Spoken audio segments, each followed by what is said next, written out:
Hello and welcome to Big Num Numismatics. Today I'm going to be sharing some of the purchases from a recent coin show I went to. This was the Cleveland Coin Expo.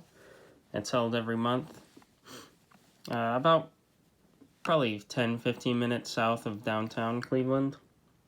And overall, this show was pretty slow. There wasn't a whole lot of good material. And anything that did catch my eye, they wanted like 3 to 4 times what the last 5 have sold for. So I still was able to pick up a few things.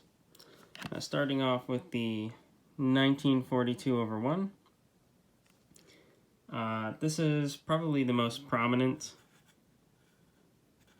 overdate on dimes in general. It's a pretty popular variety just because of how prominent it is, sort of like the 1955 double die, but it's a lot more common. And another thing to look at for generally the 42/1s and the 1921s and 1921Ds is how they grade them. Now, if you just look at this raw, you might think that it would probably details grade, and not necessarily. This one's a lot better than some of the ones that are still holdered. This one, the coloration is at least normal, but you'll see, even the reverse is a bit worse, but a lot of times you'll see them, get some more leniency just because it is a better variety. This is about a $600 to $700 coin. It's pretty popular and it should sell fast. Next up is a really nice 1938D Mercury dime. It's got a hint of color around the rim. Hopefully you can see that well. Just a nice rainbow. Very pleasing. And it's only cacked, but, I do consider this at least a 6. I don't think it's a 7, honestly, just because of the contact marks on the lower part of the bust. But it is just a really eye-appealing coin in general, and it's in a nice fatty.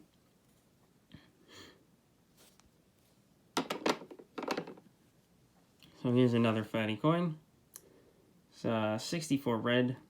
A lot of times copper and war nickels, something with low silver content, they tend to tone up in fatties, and this isn't an exception. You can see it starting to turn on the reverse.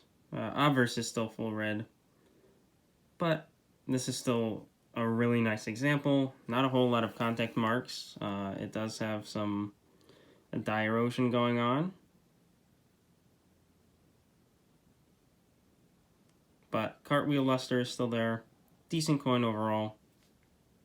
This is probably like a $100 coin. And finally, saving the best for last, this is pretty hard to capture the color. This is a 1918 Buffalo nickel in an AccuGrade, graded MS64, and this has the look of really like a higher grade piece that was just over dipped. So it has this weird look to it, but it looks like the high-grade proofs. If you've ever seen those, the weird haze that gives them their color, and that's what's going on this Buffalo nickel. You can also see the wood grain streaks from the improperly alloyed. You can see just really vibrant rainbow. And 1918s are struck really flat. and this one is also struck really flat. So there's another reason why it only graded a 64. But overall, really pleasing piece. Had a lot of interest in people over this.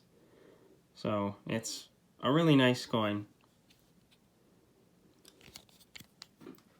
I was also able to grab some Morgan dollars and some 90% silver on the way back. I stopped at a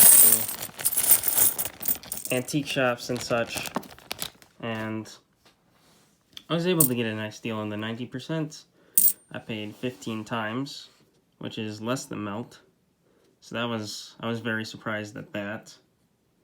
That was the only one. I stopped at 3, and 2 of them were like 24 times. And the silver dollars were $27.50, which is still decent for the Morgans.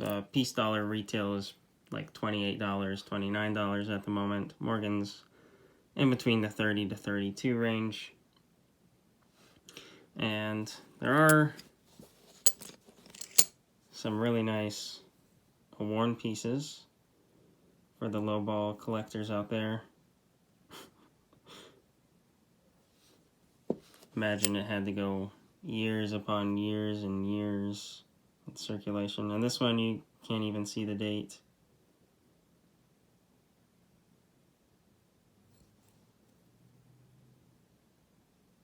So overall, it was decent.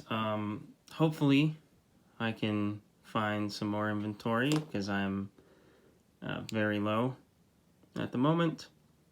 If you enjoyed this video, please consider liking and subscribing. That helps a lot. And comment which coin was your favorite. For me personally, it's the Buffalo nickel, just because you don't usually see nickel coins toned like that. And thank you for watching.